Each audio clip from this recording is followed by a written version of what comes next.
And Maher, thank you so much for joining us on the Economic Bulletin. And let me first start by asking you, how do you anticipate the recent increase in Chinese tariffs to 125% on US goods?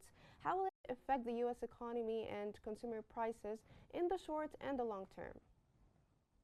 Delighted to join you today. It's becoming a little surreal, and surreal is a French word. It's a school of painters in France in the 1910s who went beyond reality, right? So the tit for tat, al-ain il-ain, tariff war between Beijing and Washington, D.C. is becoming surreal because after a certain level, it becomes kind of meaningless. So let's say that there's an escalation between two powers and they slap on each other incrementally additional taxes, import tariffs. But once you get above a certain level, it becomes meaningless. 120, why not 500%? So what I mean, the level we reached in just 8 days. So you have to bear in mind the escalation between America and China was very brutal and very violent on both sides. And so none of them blinked. They both escalated in a very macho, aggressive way. And in just 8 days of escalation, we've reached a very high level, 125%, which is very high. So now they're like, two cowboys in a cowboy movie.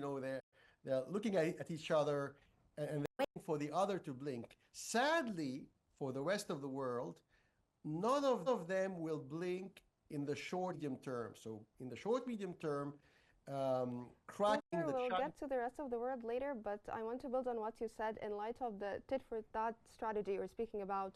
To what extent could we witness a rise from both sides? A rise from these levels. Mm-hmm. I mean, yeah, so it becomes meaningless. So suppose, for example, that Monday morning, President Trump says, okay, it's 150%.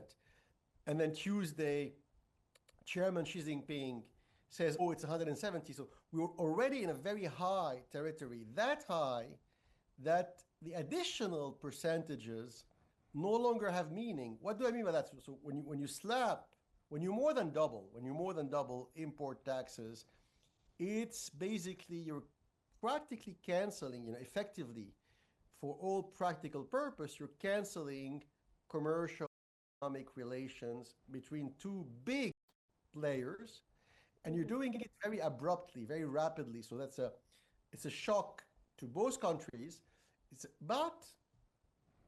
And this is the saving grace, because now the White House is focusing on China only, and the rest of the world got a 3 month reprieve. It is, in a way, compared to the situation we were in 5 days ago, everything being relative, today it's less bad, quote unquote, because it's quote unquote only China and America. The rest of the world for the next 3 months is out of the fight. Speaking of this point exactly, and given the interconnectedness of the global economy, what potential ripple effects do you foresee from this escalation? Like we have France calling on its local companies to suspend their investments in the United States. So it's a very complicated question. To make a story, President Macron of France, when he called upon French companies to stop investing in the US, it's a completely meaningless threat. Most French CEOs, would not take President Macron's advice when they make such decisions anyway. And he made the decision before Trump said, okay, you guys in Europe have a 3 month reprieve, so it's even more meaningless. But there are things which are more important than what President Macron said. So Mm-hmm. before the COVID crisis, Mhm. so that's 6 years ago, right? 6 years ago, what's happening now, right now, between China and America would have been horrible for the world economy, because these two big countries were much more interconnected. So the supply chain of American companies was reliant much more on Chinese suppliers, and the Chinese GDP, China's economic and financial well-being, was also more reliant on its American customers. That was 6, 7 years ago before the COVID crisis. Now, What happened? shedding light on China's retaliation from a diplomatic level because it issued a warning, another warning actually, to the World Trade Organization. How significant is this in the context of this trade war, and what outcomes could arise from this action? Well, the problem is if you lodge a complaint with the World Trade Organization, it's a long process. So for your, it's like a lawsuit basically. So for your complaint or lawsuit to be fully litigated by the World Trade Organization, it can take 1 year or 2 years or 3 years. And this trade war is a short, medium-term thing, right? So when you lodge complaints with the World Trade Organization, it's partly a symbolic gesture. So I think, now we are at a standstill. We're at a standstill between China and America. They both made their point, and quite forcefully, quite aggressively, and the rest of the world is out of that fight for the next 2, 3 months.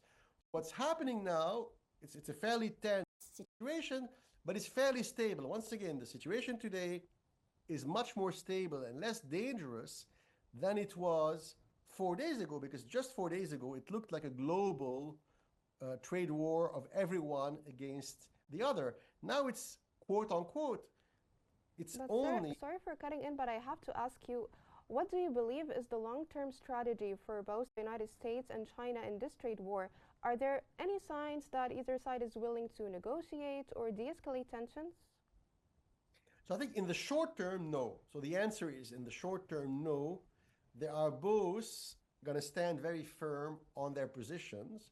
But of course, these positions are not meant to be there forever. So they're both making a statement, like a macho statement, and they will stand there because none of the players will want to make a concession in the short term, right? But after a few weeks, they will have to come to a middle of the road solution. And I think we're witnessing the birth pangs of something much bigger. The world is entering a new era. It's called the age of geoeconomics. You can call it also the Chinese-American Cold War II. So really now we're left with just two big powers, China and America, and they're testing each other limits. And because they're testing each other limits, it's just the beginning of a new phase of a very aggressive geo-economic, industrial, technological confrontation between America and China, which will last maybe 90 years or 100 years. And we are feeling the pain of the birth pangs of the baby being the new era. And that new era is being born before our eyes. It is that age of geoeconomics pitting two powers, China and America, and Europe is witnessing its own decline. Europe would like to join them,